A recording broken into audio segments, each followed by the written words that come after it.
dog ball.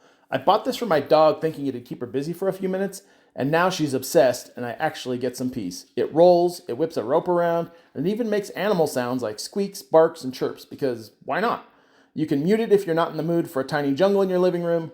Plus, it has 3 play modes that let you match your pup's chaos level, and the thing's rechargeable and tough enough to survive chew sessions. My dog chases it like it owes her money. If you've got a dog with energy and a short attention span, aka all dogs, this ball's your new best friend.